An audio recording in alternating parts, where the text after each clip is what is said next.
नमस्कार students, welcome back to online classes.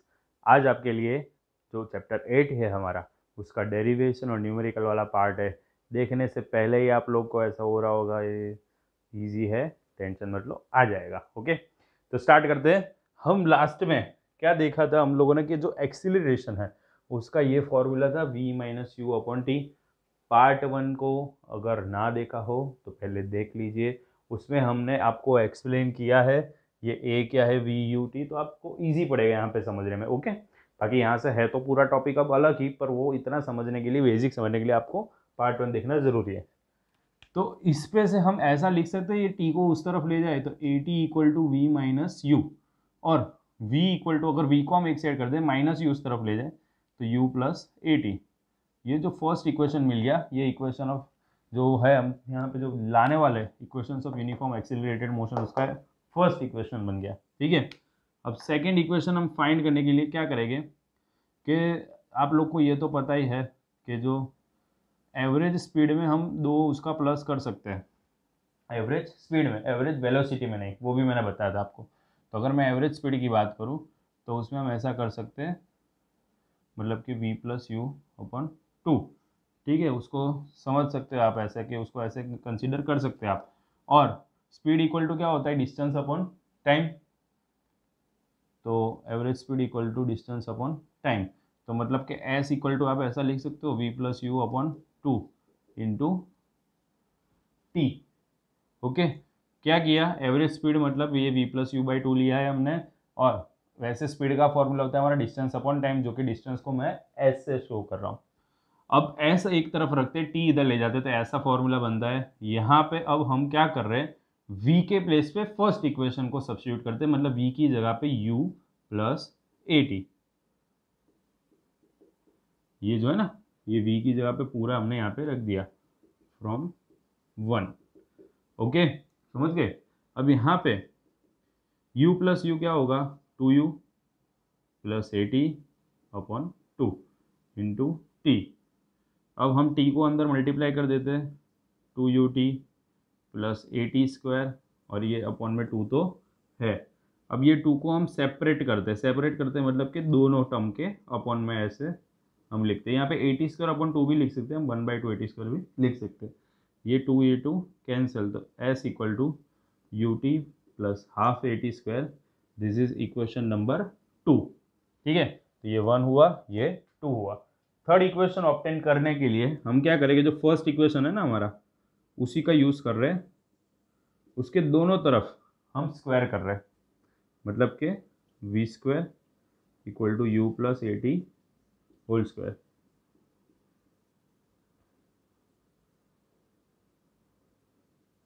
Both the sides, ये ऐसे रीज़न इसलिए लिख रहा हूँ ताकि आपको आइडिया रहे। ओके, तो यहाँ पे u प्लस ए टी का होल स्क्वायर, तो ये जो है इसका स्क्वायर मतलब a प्लस बी का होल स्क्वायर वाली आइडेंटिटी लगेगी। तो ये A square plus B square plus 2ab बोलते हो आप, या फिर A square plus 2ab plus B square, एक ही चीज़ हुई। तो U square plus 2u a t plus A square T square. Okay, तो यहाँ पे मैं क्या कर रहा हूँ, अब यू स्क्वायर को इस तरफ ला दे रहा हूँ, और इन दोनों में से 2a को कॉमन निकाल रहा हूँ। देखो ये मेन स्टेप है। यूज़ कर तो इधर आ गया, तो अब उसकी कोई टेंशन नहीं है। ये जो दो टर्म बचे ना, उसमें क्या हो रहा है, इसमें और इसमें से देखो, एक तो ए कॉमन निकल रहा है, एक टी कॉमन निकल रहा है। ठीक है, और टी कॉमन नहीं निकालते, सॉरी, एक ए कॉमन निकला है और 2 कॉमन निकाला, सॉरी टी नहीं 2। तो ये 2 कॉमन निकालने पे क्या होता है, यहाँ पे 2 है नहीं, तो हम ऊपर नीचे 2 को ऐसे मल्टीप्लाई कर रहे हैं। सोचो, बैलेंस करिए। अभी ऊपर वाला 2 अब कॉमन निकलेगा, तो यहाँ पे 1/2 बचेगा ना, इसलिए ऐसे 1/2 आया। ओके, और यहाँ पे अब क्या हो जाएगा, देखिए देखिए देखिए, इसकी जगह पे ये ए है, एस, एस है, क्योंकि you t plus half a t square क्या है, एस, जो कि हम सेकंड इक्वेशन बता चुके हैं। तो ये हो गया हमारा थर्ड। तो जो फर्स्ट ये वाला, सेकंड ये वाला, और थर्ड ये वाला, ये तीनों इक्वेशन जो है वो यूनिफॉर्म एक्सिलरेटेड मोशन के इक्वेशन है। इसको हम थोड़ा हाईलाइट करके रख देते हैं, ताकि अभी हमको बाद में समझ ज़रूरत पड़े तो तुरंत इसमें हमारी नज़र जाए। जैसे अभी मुझे ढूंढना पड़ा, वैसे आपको या मुझे भी ढूंढना ना पड़े। ओके, तो ये हमारे 3 यूनिफॉर्म एक्सिलरेटेड मोशन के इक्वेशन बन गए। अब हम थोड़े बहुत न्यूमेरिकल सॉल्व करते हैं। तो न्यूमेरिकल्स के लिए मैंने ज़्यादातर अभी आपके टेक्स्ट बुक के ही प्रीफर किए। तो जैसे पहला जो है यहाँ पे ऐसा क्वेश्चन दिया है, तो odometer of a car, odometer मतलब के जो कार या व्हीकल में ऊपर होता है ना मीटर, जहाँ पे स्पीड बताते हो, डिस्टेंस बताते कितना ट्रैवल किया, वो उसमें बताया कि 2000 kilometre at the start of a trip. Trip start करने से पहले उसमें कितना था, 2000 किलोमीटर, और उसके बाद जब ट्रिप एंड करते हैं तब 2400 किलोमीटर है। और ट्रिप जो है उसको कंप्लीट करने के लिए कितना टाइम लगा है, 8 आवर, 8 घंटे। Calculate the average speed of the car, दोनों में किलोमीटर पर आवर और मीटर पर सेकेंड दोनों में करनी है। तो यहाँ पे पहले तो हम डिस्टेंस निकाल लेते हैं। हमारा डिस्टेंस क्या है आपका, अगर उसने कितना ट्रैवल किया वो देख लो, तो 2400 से 2000 मतलब 400 किलोमीटर उसने ट्रैवल किया है। ठीक है, यहाँ पे आप दो तरीके से कर सकते हो, जो इसमें मैं इजी वाली ट्रिक आपको बता रहा हूँ कि इसका जो आप पहले डिस्टेंस फाइंड कर लो, 2400 माइनस 2000 मतलब के 400 किलोमीटर। हम पहले से ही डिफरेंस निकाल देते तो एवरेज स्पीड हमारा इजीली नॉर्मल स्पीड की तरह निकल जाएगा। टाइम जो है उसका 8 आवर है, हम यहाँ पे डिफरेंस निकाल दिया है। तभी आपको जो स्पीड फाइंड करना है उसका एवरेज स्पीड, तो उसमें क्या करना है आपको, डिस्टेंस अपॉन टाइम। यहाँ पे एस को स्पीड समझ के मतलब कंफ्यूज मत होना, ये एस डिस्टेंस का ही है। तो अब 400 हम यहाँ पे लेंगे, जो उसने टोटल ट्रैवल किया है हमने निकाल लिया है, तो ये आएगा 50 किलोमीटर पर आवर। इसको ऐसे भी लिख सकते हो या फिर इसको किलोमीटर पर आवर ऐसे भी लिख सकते हैं। तो ये हमारी स्पीड मिल गई, इसको एवरेज स्पीड बोल देते थे क्योंकि हमें क्वेश्चन में एवरेज स्पीड पूछा था। यहाँ पे किलोमीटर पर आवर इसलिए आया क्योंकि हमारा ये दोनों यूनिट जो है किलोमीटर और आवर में थे। अब आपको यहाँ पे क्वेश्चन में ऐसा भी बोला है कि इसको मीटर पर सेकेंड में भी आपको फाइंड करना है। तो जब एवरेज मतलब कोई भी स्पीड को जब आपको मीटर पर सेकेंड में भी कन्वर्ट करना होता है, तो याद रखना कि उसको 5/18 से आप मल्टीप्लाई कर दोगे। किससे, 5/18, एकदम ईजी ट्रिक है। इसका रीज़न यही है कि मतलब आप किलोमीटर से मीटर 1000, आवर में से सेकेंड में 3600 रेशियो करोगे, तो ये इसलिए सिंपल याद रख दो कि बड़े यूनिट है, बड़ा यूनिट मतलब किलोमीटर, उससे छोटे यूनिट मतलब कि मीटर पर सेकेंड में कन्वर्ट करना है आपको। तो आपको क्या करना है, छोटा वाला नंबर ऊपर 5/18 से मल्टीप्लाई करना है। इसको 25/9, इसको ऐसे भी लिख सकते हो 125/9/9 मीटर पर सेकेंड, या फिर इसको ऐसे भी लिख सकते हो 13.9 मीटर पर सेकेंड। ओके, अब मैं यहाँ पे एक और बात बता रहा हूँ कि अगर आपको आंसर मीटर पर सेकेंड में मिल जाता है और आपको किलोमीटर पर आवर में कन्वर्ट करना है, तो फिर आप क्या करोगे, 18/5 से मल्टीप्लाई करोगे। इतना याद रखो, छोटे नंबर से बड़े नंबर में जाना है तो बड़ा नंबर ऊपर मतलब कि 18 ऊपर और अपॉन 5, और बड़े नंबर से छोटे में जाना है तो छोटा नंबर ऊपर मतलब कि 5 ऊपर और 5/18। ओके, ईजी ट्रिक है, आपको बहुत ही यूजफुल होगी 9th में और आगे के स्टैंडर्ड में भी। अभी यहाँ पे हम दूसरा एक सम देखते हैं, मेरा फेवरेट सम है। फेवरेट सम मेरा इसलिए है क्योंकि यहाँ पे है ना आपको एक ही सम में स्पीड और वेलोसिटी फाइंड करने को बोलिए, तो यहाँ पे आपको ट्रिक पता चल जाएगी। तो यहाँ पे क्वेश्चन में ऐसा बोला है कि Usha swims in a 90 metre long pool. एक 90 मीटर का लॉन्ग पूल हम स्पेशल यहाँ पे एक ड्रॉ करके ऐसा बना देते हैं कि समझो कि ये 90 मीटर का पूल है। अब उषा यहाँ से स्विम करती है, इधर जाती है और इधर से फिर वो तैर के इधर वापस आती है, ऐसा लिखा है। देखो 90 metre long pool, she covers 180 metre in 1 minute, मतलब इधर 90 फिर वापस 90, तो ऐसे 180 मीटर हो गया ना, from one end to other end back along the same straight path. मतलब वो स्ट्रेट पाथ में ही आ रही है, पर यहाँ पे मैं समझाने के लिए ऐसे दूसरा एरो, मतलब वो यहाँ से जाती है तो यहीं से वो वापस आती है। तो आपको स्पीड और वेलोसिटी फाइंड करनी है। स्पीड तो फाइंड करने में कोई दिक्कत होगी नहीं, आप लोग इजीली फाइंड कर सकते हो। ये हमारा फॉर्मूला है, डिस्टेंस अपॉन टाइम, और हमें पता है कि डिस्टेंस कितना है, 90 नहीं है, डिस्टेंस उसने कितना कवर किया है, 180, तो 180, और टाइम उसने कितना लिया है, 1 मिनट। ठीक है, पर हम यहाँ पे क्या लिखेंगे, 60।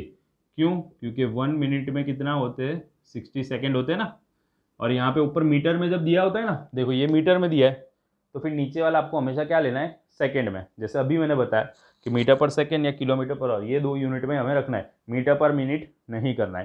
तो इसलिए मैंने मिनट को क्या कर दिया, सेकंड में कन्वर्ट कर दिया। अगर 3 मिनट देते तो हम नीचे 180 सेकेंड लिखते। ओके, 3 × 60 मतलब 180 सेकेंड। तो यहाँ पे 60, तो ये आ गया आपका आंसर 3 मीटर पर सेकेंड। ये तो ईजिली हो गया। पर अगर हम बात कर रहे हैं वेलोसिटी की, तो वेलोसिटी में क्या होता है, डिस्टेंस नहीं आता, यहाँ पे क्या आएगा, डिस्प्लेसमेंट। और आप अगर ध्यान से देखो तो क्वेश्चन में क्या बताया आपको कि उषा जो पाथ से जाती है ना, उधर से ही वही पाथ में वापस रिटर्न आती है। तो 90 इधर गई, 90 इधर गई। और डिस्प्लेसमेंट हम क्या देखते हैं, shortest distance between starting point and ending point. तो एंडिंग पॉइंट और स्टार्टिंग पॉइंट एक ही आ जाता है। शॉर्टेस्ट डिस्टेंस क्या आएगा, 0। तो यहाँ पे डिस्प्लेसमेंट आपका 0 होगा। और टाइम तो भले कितना भी लगे, 60 सेकेंड ही है, पर कितना भी लगे, ऊपर 0 आ गया तो आंसर तो आपका 0 ही आने वाला है। ठीक है, तो आप लोग को पार्ट 1 में फिर से रिकॉल करा दूँ, हमने डिस्टेंस और डिस्प्लेसमेंट का जो डिफरेंस देखा था, उसमें मैंने बताया था कि displacement can be positive, negative और 0, तीनों में से कुछ भी हो सकता है। तो यहाँ पे 0 है डिस्प्लेसमेंट, और इसीलिए उसकी वेलोसिटी भी क्या हो गई, 0। समझ गए डिस्प्लेसमेंट क्यों 0 है? फिर से एक बार बता दे रहा हूँ, वो यहाँ से स्टार्टिंग पॉइंट से और एंडिंग पॉइंट का हम शॉर्टेस्ट डिस्टेंस देखते हैं, तो दोनों एक ही पॉइंट पे आ रही हो, वापस जाके वही पॉइंट पे आ जा रही है, इसलिए वो डिस्प्लेसमेंट उसका 0 है, वो वहीं पे वापस आ रही है, और इसलिए इसका वेलोसिटी भी 0 है। ओके, चलो एक और क्वेश्चन।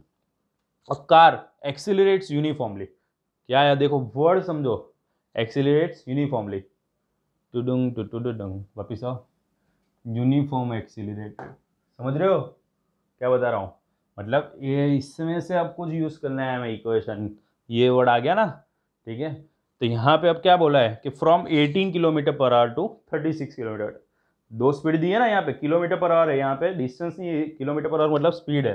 तो आपको जो स्टार्टिंग वाली है वो u इनिशियल वेलोसिटी, और बाद में एंड वाली है वो फाइनल वेलोसिटी मतलब कि v। ओके, इन 5 सेकेंड, मतलब कि टाइम दिया है आपको 5 सेकेंड। अब आपको क्या कैलकुलेट करना है, a और s मतलब यहाँ पे सबसे पहले अब हमें क्या करना पड़ेगा, देखो ये किलोमीटर पर आवर, ये सेकेंड, मैच नहीं हो रहा है ना, तो एक यूनिट में लाना पड़ेगा। तो इसको 5 सेकेंड तो और में कितना छोटा हो जाएगा, तो इसलिए हम इसको मीटर पर सेकेंड में ला देते। तो अभी अभी सिखाया मैंने, मीटर पर सेकेंड में लाने के लिए आपको क्या करना है, 5/18 से मल्टीप्लाई, ये कट, आपको मिला 5 मीटर पर सेकेंड। वैसे ही आपको v फाइंड करना है, 36 × 5/18, मतलब कि उसमें आंसर आएगा आपका 10 मीटर पर सेकेंड। अब आपको पहला वाला फाइंड करना है a एक्सीलरेशन, फॉर्मूला है उसका v - u/t, v की जगह पे 10, u की जगह पे 5, t की जगह पे 5, तो आंसर आएगा आपका 5/5, मतलब कि 1 मीटर पर सेकेंड स्क्वायर। ये एक्सीलरेशन का यूनिट है, मीटर पर सेकेंड स्क्वायर लिखना है, ये गलती नहीं होनी चाहिए। और आपको जो सेकेंड फाइंड करना है, जो हम यहाँ पे ऑलरेडी आगे देख चुके, जो फाइंड करना है आपको s, उसका फॉर्मूला ut + ½ AT²। अब ये आप खुद करोगे, यहाँ पे आप अपनी तरह से वैल्यू रख देना, u की जगह पे आपको वैल्यू अब कौन सी रखनी, ये नहीं, क्या रखनी है आपको, ये 5, t की जगह पे भी 5, और बाकी a और t की वैल्यू रख के आप कैलकुलेट करके आंसर कर लेना, इधर आप कंप्लीट कर देना। ओके, तो आज हमने 3 सम देखे, तो आप ऐसा मत सोचना कि सिर्फ ये 3 ही सम है, इसमें और भी सम है, आपको पता ही है कि और सम है, मतलब क्या होगा, पार्ट 3 आएगा और जल्द ही आएगा। तब तक के लिए बाय बाय।